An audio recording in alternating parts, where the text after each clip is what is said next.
Yeah, I know. I don't like Tim Hortons, but in these parts, this is the only decent coffee you can get, you know. And actually, that's an Americano. The same spot where you turn, like to get back on this 97 here. I'm still in Prince George, but the same. You have to take the service road to the next intersection, and turns out there's an asshole there, because I've been looking online to see if there's any coffee anywhere, because this Husky here, I cannot drink their coffee. I'm telling you, it's not good.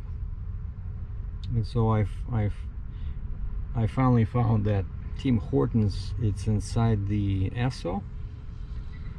And basically I dropped the trailer, and today's September 10th.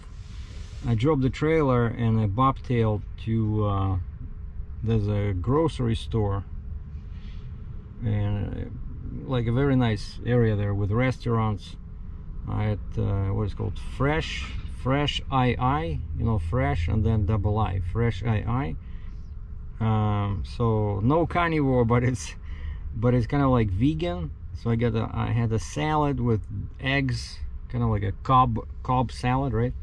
I said double eggs, double avocado, no cheese, and no yogurt dressing, because I'm allergic to dairy. I said, if you have any olive oil, give me some olive oil on the side.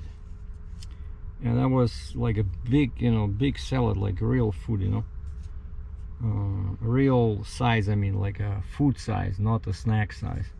So it was 17 bucks. And in general, I find that prices here are much higher than in Ontario, you know. Like if you go into Husky here, like in most places, if you buy, let's say, a banana or apple, right, like any fruit, most places is 99 cents. Like in the States, it's 99 cents or even 75 cents. Over here, it's $1.75, you know, Canadian. $1.75. And the guy, I asked the guy, I said, you know how much this is at and they have the same thing. So they just basically, I think that's just such a racket, you know. They just go to the same grocery store, so they buy these bananas for, like, I bought 2 at the grocery store and it cost me 45 cents. Now, but can you believe this? Like, you don't need to sell booze, you don't need to sell fuel. All you need to do is just go send one of the employees to the grocery store, load up on apples and bananas, and then resell them 10 times the price that you paid. Unbelievable.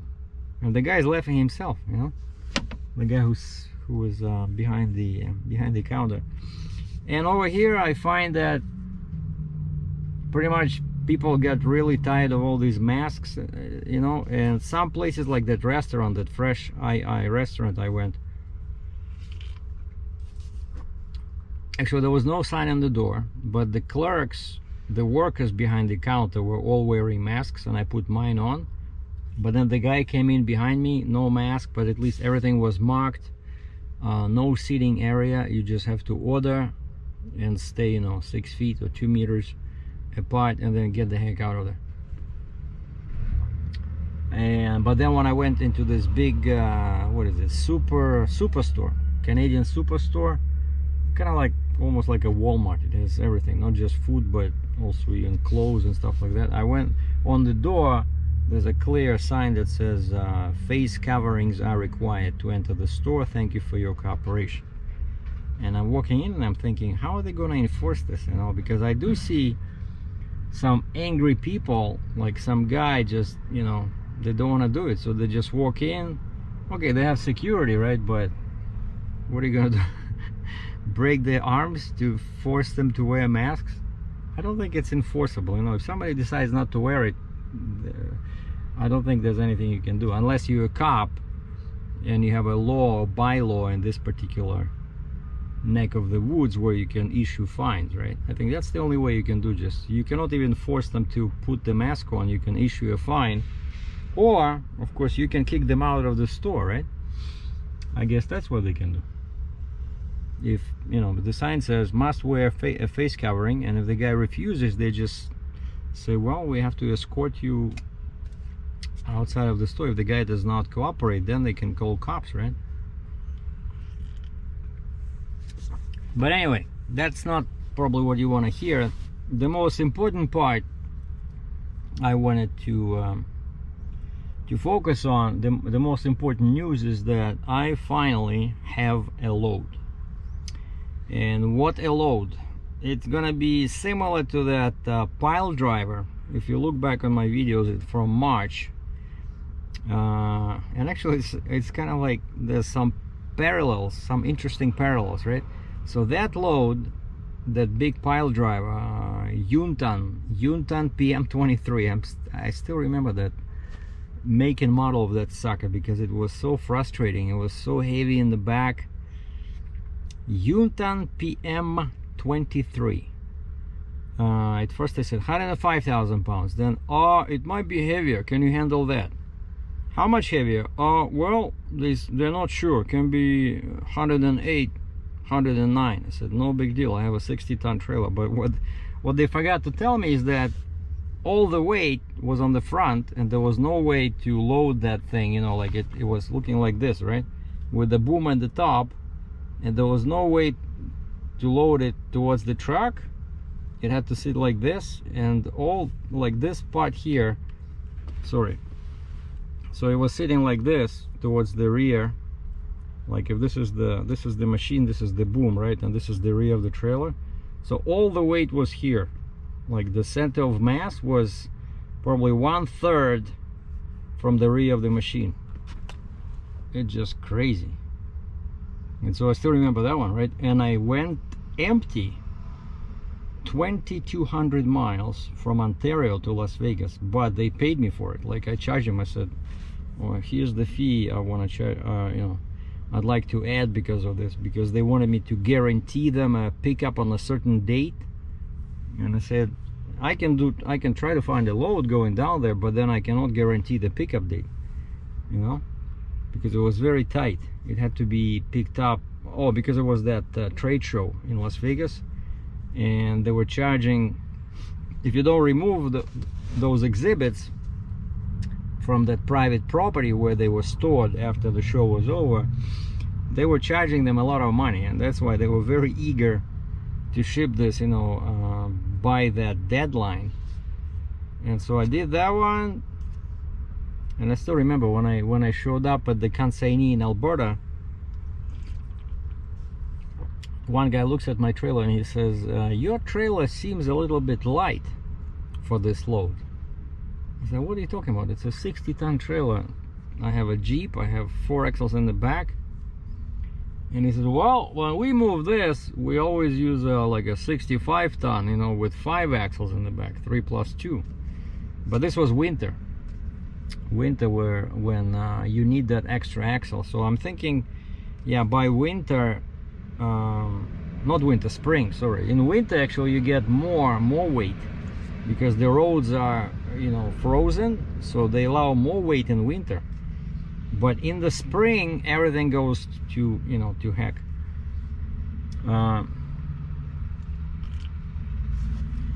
And so that one, Yuntan, it was spelled with a J. J-U-N-T-A-N, but it was pronounced Yuntan. That was Finnish, made in Finland. Now this one I'm picking up, it's Italian stallion. It's Italian, and it should be somewhere around 50 metric tons, which is 111,000 pounds. But at first the guy said 115, and then I found the spec, it says 71 ton, and I know it's metric because it's Italy, right? So I see all dimensions are in millimeters, so I'm thinking, wait a second, 71 metric tons, that's considerably more than 115 he told me. So 71 metric tons is 156,000 pounds. And when I found that, I panicked because I already booked this load, right? So we agreed on a rate, everything is cool. And I emailed the guy and he says, well, they're bringing it down, it's not gonna be as heavy as that. And then on the spec sheet I found another line that I did not see before. It says minimum weight for transport 50.1 tons. and that's what I mean. So 50.1 times 2.2 is 110,000 pounds, and probably that's what it should be. So they're removing something there, and the guy so I know they will do the right thing, because the shipper is actually the dealer. So this thing is actually in California right now, and it goes to another dealer of the same company in Canada. So it's kind of like a transfer between two dealers, or maybe the Canadian guys bought this, or I don't know. But anyway, but for my creativity, I would not have this load. So here's the story. So I see this guy is posting great rate, and I see his company has multiple stars in there where it says bond, and and a very good rate, very good feedback on credit rating, like they pay pretty good. You don't see anything crazy like 50 or 60 days like some cheap brokers would, because I have advanced, I have premium version of this load board, right? So I can see right where they put the load description on the same line. I can see days to pay, D2P, D as in David, number 2, P as in Peter, days to pay, right? And that's very important. You don't want to see that number to be higher than 30, because then if it takes them more than 30 days to pay, I know my factoring company will not work with them. And so these guys, it was something good. It was somewhere around 30, and I see the rate is good. The only problem, and the weight, 115,000, right down my alley, right? And the only problem was, it says shipping from California going to Ontario, and I know I cannot go into California. And actually, I'm gonna look into this, because sometimes I do see loads like this. So anyway, I call this guy and I say, hey, it might be difficult for you to find a carrier that wants to go all the way from California to Ontario.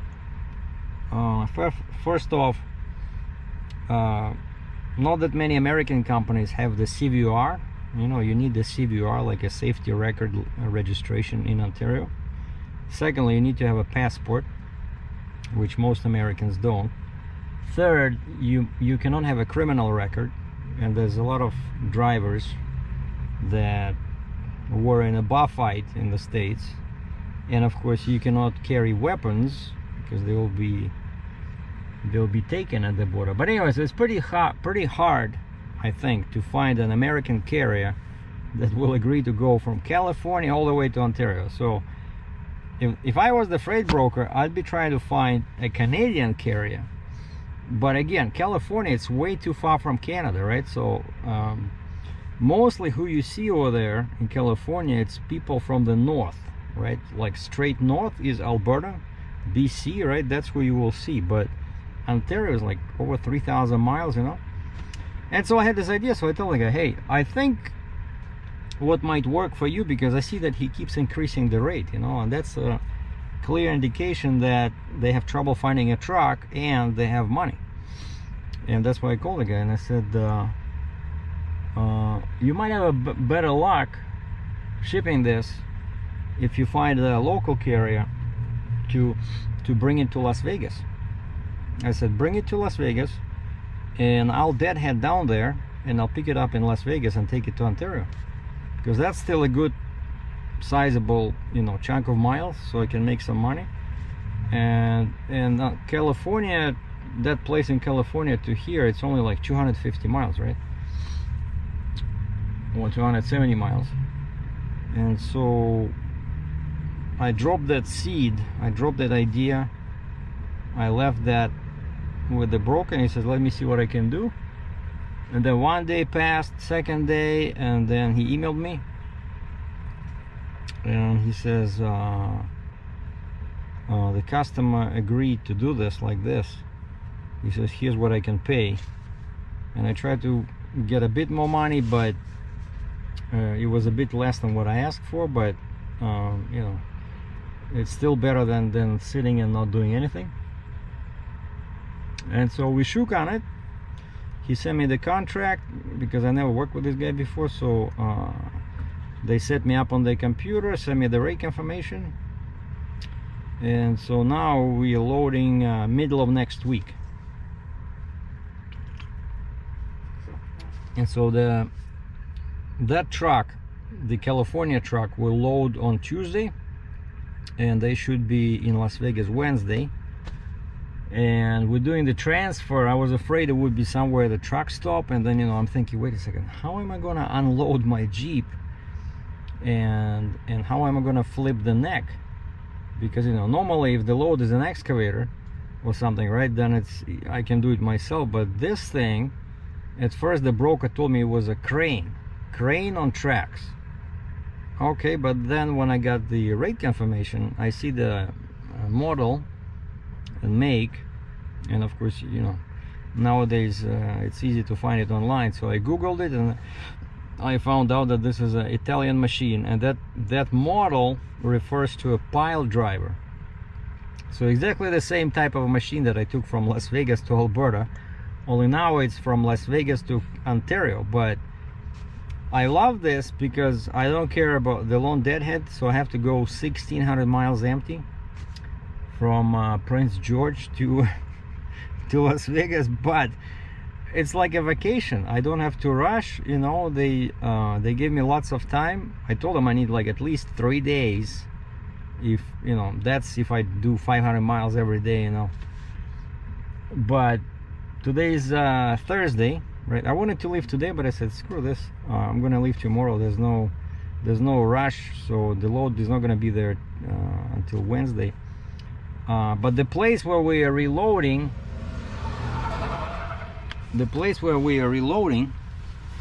it's a trucking company, or like a warehouse or something. And so they have all kinds of, I talked to them, they have all kinds of equipment, like wheeled and tracked equipment. So I asked them, I said, can you guys help me with the Jeep and the flip box? You know, if you want, I can pay you. You know, though normally shippers don't charge, right, when they have to flip your neck and set you up. But I don't know about these guys, but at least now I know that there won't be a problem with setting up the Jeep, you know.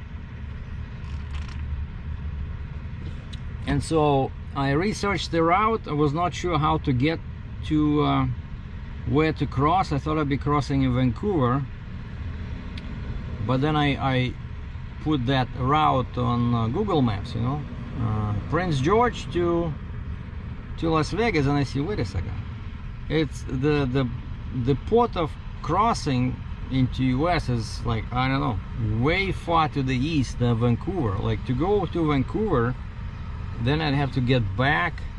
It's like a huge detour, you know. So Vancouver is out of the question.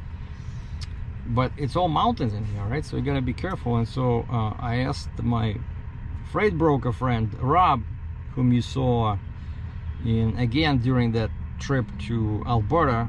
He brought me some goodies and presents, and I showed that in the video when the pandemic started and everybody was afraid. So we were both wearing masks. We were standing like, I don't know, 10 meters apart. And so he knows local carriers because he's from Alberta, so he knows local carriers in BC.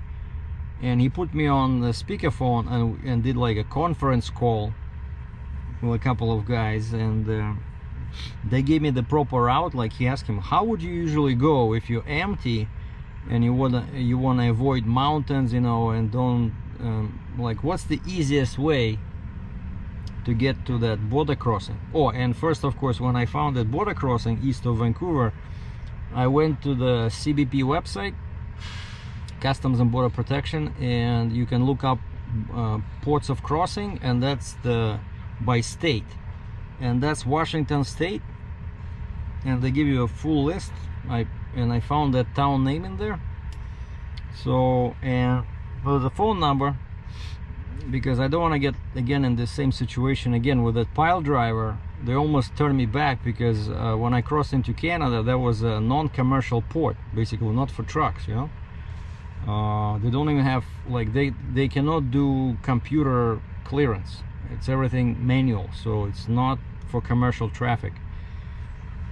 And so I called that number that I found there on the CBP website, and I thought I was ready to do like spend 10-15 minutes on hold and going through multiple menus. But as soon as the phone started ringing, all of a sudden some male voice says, "Officer, you know, Jenkins," whatever. But it was different name, not the real name. Officer, and then his last name, such and such, you know, port. And I said, "Hey, this is Sergei, Canadian trucker." I said, "I'm just trying to see if this is a commercial port. I drive a truck, gonna enter tomorrow on the weekend. Is it okay?" And he says, "Yes, commercial traffic is allowed."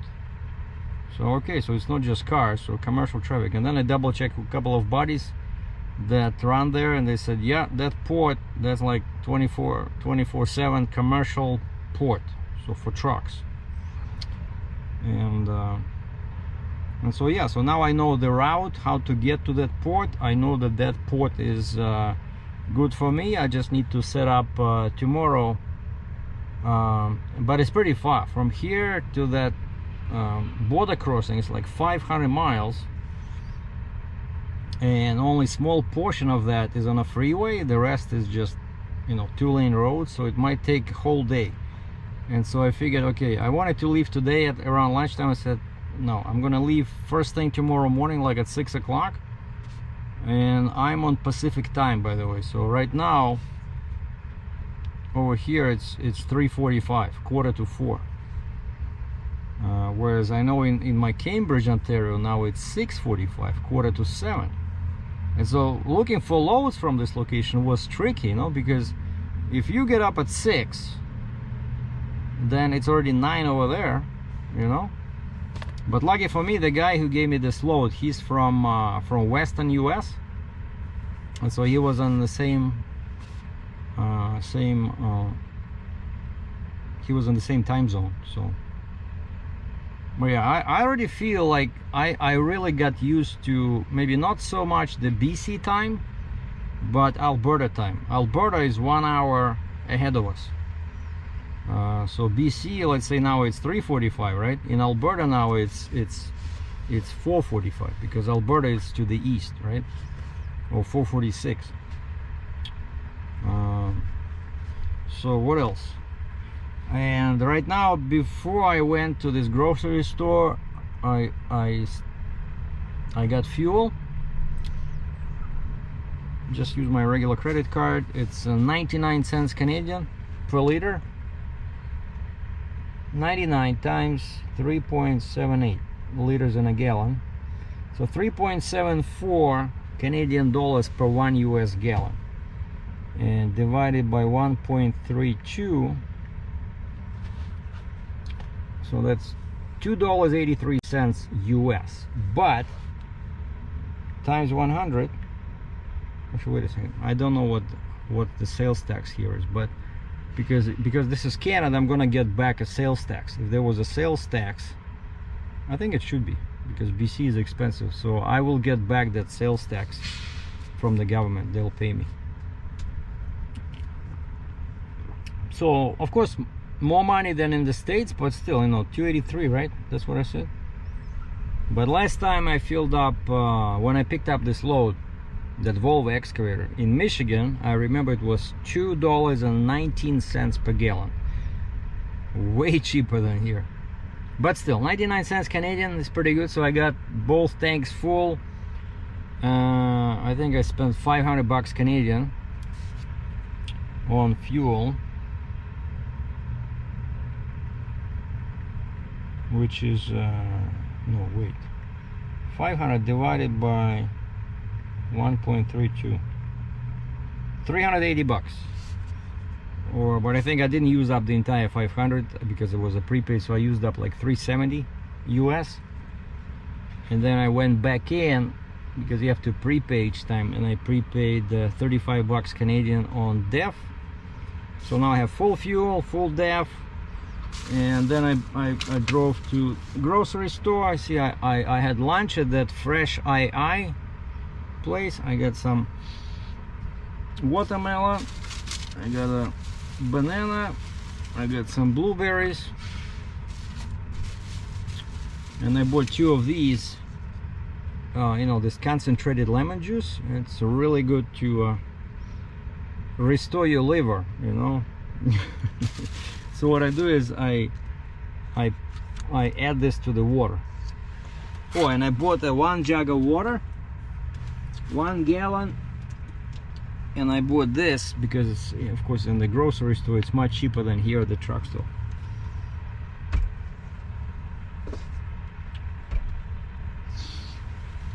So that's what's happening. So we have a load. Captain Sergei is going to be making money. Oh, and yesterday I spent half a day trying to renew my annual permit for Ontario because it was expiring yesterday. And they gave me the website, they gave me the username and password. Basically, yeah, this is how we wanted to renew. And I tried it, did not work. Turns out that website is not optimized for Mac or Safari. So I downloaded Chrome. No, Chrome, basically you don't see the menus that you're supposed to see, you know. And they said no, Internet Explorer only. Internet Explorer. But then I did research online, and so I couldn't do it. But then after, when I gave up and I did everything by paper, via fax, actually I had to go inside. Basically they sent me a form, credit card authorization. I filled that one out, faxed it to them, and then I filled out the renewal application for the enhanced Ontario permit. And so that one they said you can email, so I just scanned that one with my phone and email that one to them. And when I woke up this morning, 10th of September, I think I woke up at like 6, so it's already 9. So I saw my annual permit in my email, printed that one out, so that's done. And the next thing I was worried about is insurance, because it expires end of this month, and they could not renew it because they're waiting for me to send them my Ontario safety record, kind of like a snapshot, you know, like abstract they call it, right? But that one was done by mail, and I don't know why they bothered sending it to me. So, but that's what she said they do, because it's my record. They can only send it to the address on file, and so it's sitting there. But I did not see it before I left for Michigan to pick up that Volvo excavator, right? And so this insurance girl, she keeps asking me like, Sergey, so when are you gonna send us this safety abstract? And I said, hey, I'm in British Columbia, 4,000 kilometers away, but let me check with my post office. So I tried calling the post office, nobody's answering there, they're busy. So I sent them an email. I know the guy, the owner, so it's you know, it's a small private place. And when I woke up this morning, there was another, so surprise number one was the annual permit, which I spent like 6 hours yesterday trying to get, and it was like effortless in my email. And then the second surprise was, it was an email from the owner of the post office, and he says, hey Sergey, here you go. What? And I see that that's the document I needed in PDF. And so I forwarded that email to the insurance company, and I sided with the relief. And I also added as a CC. So the main email went to this girl, like insurance clerk, but I also copied my insurance agent on this, right? And I'm thinking, that's it, I'm done with the insurance, so insurance will be renewed. It's the same company where I am right now, so good rate, everything is good. And then all of a sudden this insurance guy said, oh Sergey, we need SNS. You need the PIN number. If you want, give me the PIN number. I can do it myself online, or you have to go online and get us the SNS. I'm like, what SNS? I said, I don't remember doing this last year. And he says this is required for the insurance renewal. I search FMCSA SNS. Of course, it's not SNS, it's SMS. And I asked the guy, why are you making so many mistakes? Because half of his email like were riddled with mistakes. Oh, I'm typing on the phone. I should probably wait till I get to my computer. And so I find this SMS website, and he's telling me I need a PIN number. And I remember the PIN number you get by mail. So like, Jesus, so now I have to worry about this. So I said, what, they cannot renew insurance without this? Well, they need this, but I'm gonna talk to them, see maybe they can wait when you get back. PIN number, you know, and I searched through my records. I don't see that letter in that gray official envelope from FMCSA where they send you, you know, notification. And this guy said, well, you renewed your MCS 150, which you have to do every 2 years. It's a special form. And he says, for that one, you should have used, you would have used this PIN number. I go through my, you know, password list. I find my username, I find my password. I go to FMCSA website. Of course, the password is wrong. How is that possible? I have no idea, but because I'm typing exactly what I registered, but probably I changed it and forgot to update it in my records. And then it says forgot your password. I click on that one. Naive, you know, and it asks me 3 questions. Okay, number 1 was easy. What's the town you were born in? Okay. Second, what's your mother's maiden name? Okay. And then the 3rd question really puzzled me. It says, what's your maternal grandmother's first name?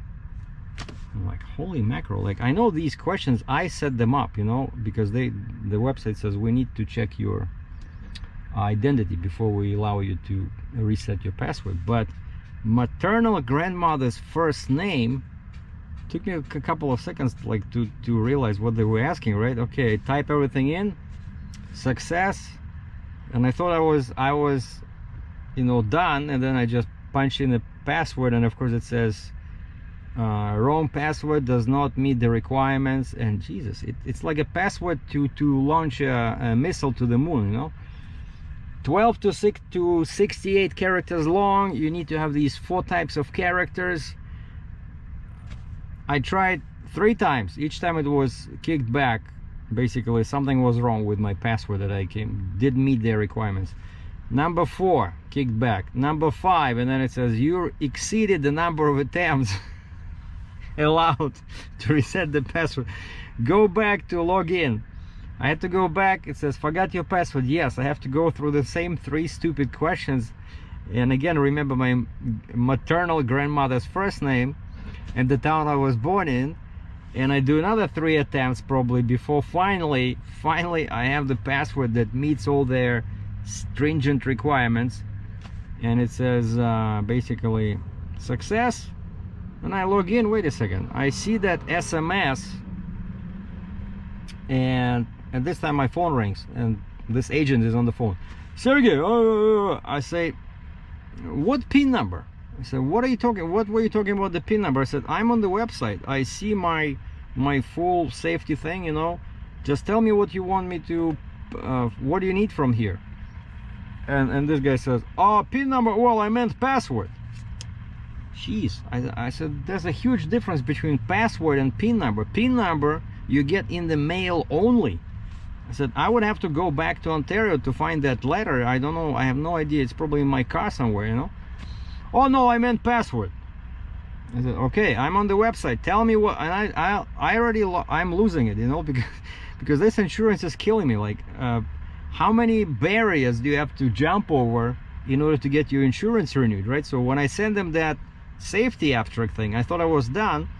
Now this guy requires this SNS, which turns out to be SMS, and then I need to have a PIN number, which turns just to be a regular password. Well, not regular, like super difficult to crack. So anyway, he says, okay, go here, we need to print. Click print. We need the full record. It's like 4 or 5 pages, like a report for the past year. Okay, I was able to print, and then when you click on print, it gives you the option of save as PDF. So I saved it as basically printed, but like virtual PDF printing, right? So now I have a PDF document. I download it, send it to the agent. The agent didn't say anything else, no thank you, no nothing, and I send a copy to the clerk, to the girl. So boy, so that took like another 4 hours. So that's what I was busy. So like, it's basically I killed a whole day like 6 hours yesterday, maybe 3-4 hours today, just to do the annual permit and insurance renewal. And then I emailed the post office, said, hey guys, you want me to call you with my credit card? Just, you know, I'll pay you for this, because of course, you know, that's an extra service. They scan that letter and email it to me, right? Or can you wait till I come back? And they said, yeah, I can wait. I said, okay. I'll probably give them like 10-20 bucks, you know, because they really helped me out, because you cannot afford to lose insurance, you know, because that's a really big no-no. So now the last thing I gotta worry about is my cab card, which expires on the last day of September. And now I found a trick how to make Safari appear as a Microsoft Edge. The Microsoft Edge is very similar to Internet Explorer. So it's the same website where I tried to get the annual permit. The same website gives me access to my IRP, International Registration Plan, which is the international license plate. Like my plate on this truck, it's a pretty expensive plate. It's valid anywhere in the States and Canada. So it's not just like Ontario plate, even though it says Ontario, but it's IRP plate. It's just issued in Ontario, but I can go anywhere in the States, anywhere in Canada. Now imagine like you have a car, right? And let's say you live in North Carolina, but you have a special registration where your plate is recognized. Well, actually passenger vehicles, that's different, because your North Carolina plate will be recognized anywhere anyway. But for me to haul loads, I must have commercial plate that's recognized everywhere, right? And with IFTA, with this, all these taxes, you know, IRP, mostly it's because of IFTA, I think. Yeah, because that's what they want. They wanted to pay the fuel tax, right? But now I'm not that worried about the cab card, because I'm loading on 16th in Las Vegas, and even if it takes 2 weeks to get to Ontario, I'm still gonna be there before September 30, you know. And so as long as I can drive, I'm fine, right? Then I can just park the truck and go take care of this cab card. So that was a long story. I hope you enjoyed it. So yeah, so today's Thursday, September 10th. I'm finally hitting the road tomorrow, so it's gonna be a very picturesque drive. I made sure all my GoPros are charged and my camera is charged, so on the way there I hope I'll see some beautiful mountains. You know, I really, my favorite type of photography is some views from a high point, from a, you know, elevation where you can see, you know, 10, 15, 20 miles or kilometers, and you see some, you know, mountains and a river and some forest. I love that kind of thing. And some people were saying, lots of people were saying good things about those my pictures I took in the park. So basically, yeah, I've been doing it a long time, and occasionally I do sell a picture or two, right, online. But it's definitely, it's kind of like a semi-professional. You know, if you sell even one picture a year, you're already a professional photographer, right? But it's not enough to live on.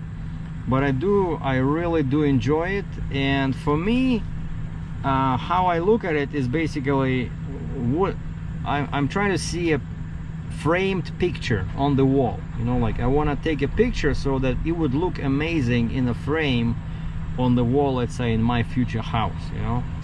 And that's how I imagine when I take a picture. I'm trying to think, you know, trying to imagine, would somebody be interested in framing that and putting on their wall? So it should look like a painting, right? Like they always say, a photographer is trying to make the pictures look like a painting, and probably a painter is trying to make the pictures look like a photograph. I don't know.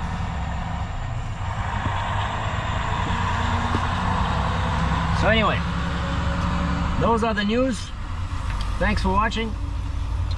We'll do an update tomorrow or Saturday once I start trucking south. Ciao.